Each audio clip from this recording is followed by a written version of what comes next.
ಕುಶಾಲನಗರದ ಕೊಪ್ಪಗೇಟ್ ಬಳಿ ಇರುವ ಕಾವೇರಿ ದೇಗುಲದಲ್ಲಿ ಬಾರವಿ ಕನ್ನಡ ಅಭಿಮಾನಿ ಸಂಘದ ವತಿಯಿಂದ ಮಗ ಹುಣ್ಣಿಮೆ ಅಂಗವಾಗಿ ಪೂಜಾ ಕಾರ್ಯಕ್ರಮ ಜರುಗಿತು. ಕಾವೇರಿ ಪ್ರತಿಮೆಗೆ ಹಾಲು, ತುಪ್ಪ, ಅರಶಿನ, ಕುಂಕುಮಗಳಿಂದ ಅಭಿಷೇಕ ಮಾಡಲಾಯಿತು. ಪ್ರಧಾನ ಅರ್ಚಕ ಪುರುಷೋತ್ತಮ್ ಭಟ್ ನೇತೃತ್ವದಲ್ಲಿ ಕಾವೇರಿ ಮಾತೆಗೆ ವಿಶೇಷ ಪೂಜೆ ಸಲ್ಲಿಸಿ ಆರತಿ ಬೆಳಗಲಾಯಿತು.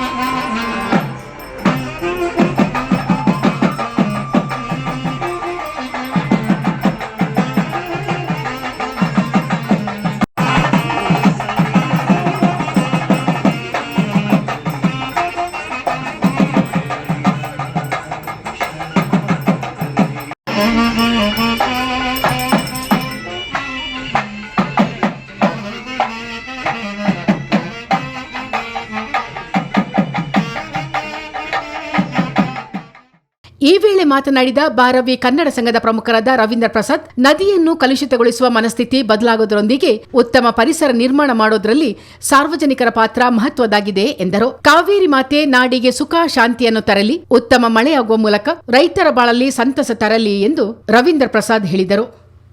ನಾಡಿನ ಸಮಸ್ತ ಜನತೆಗೆ ಹುಣ್ಣಿಮೆ 143ನೇ ಹುಣ್ಣಿಮೆ ಅನ್ನ ಸಂತರ್ಪಣಾ ಪ್ರಯುಕ್ತ ಅವರಿಗೆ ಕಾವೇರಮ್ಮನ ಧನ್ಯವಾದ ನೀಡುತ್ತಾ, ಬಂಧುಗಳೇ, ಸುಮಾರು ಕೊಡಗಿನ 3 ತಾಲೂಕಿನಲ್ಲಿ ಕಮ್ಮರಪೇಟೆ ಕಾವೇರಿ ಮಾತೆ, ಬರಗೋಡಿಯಲ್ಲಿ ಕಾವೇರಿ ಮಾತೆ, ಅದೇ ರೀತಿಯಲ್ಲಿ ಕುಶಾಲ ತಾಲೂಕಿನ ಕುಶಾಲನಗರದ ಮತ್ತು ಮೈಸೂರು ಜಿಲ್ಲೆಯ ಗಡಿ ಭಾಗದಲ್ಲಿ 3 ಕಾವೇರಿ ಮಾತೆಯ ಒಂದು ಪ್ರತಿಮೆಯನ್ನು ಪ್ರತಿಷ್ಠಾಪಿಸಿ ಇಂದು ಕೊಡಗು ಜಿಲ್ಲೆಯ ಜನರ ಒಂದು ಸಹಕಾರ ಪ್ರೀತಿಯಿಂದ ನಾವು ಈ ಕಾರ್ಯ ಮಾಡ್ಕೊಂಡು ಬಂದಿದ್ದೀವಿ. ಇದಕ್ಕೆ ಪ್ರತಿಯೊಬ್ಬರ ಸಹಕಾರ ಇದೆ.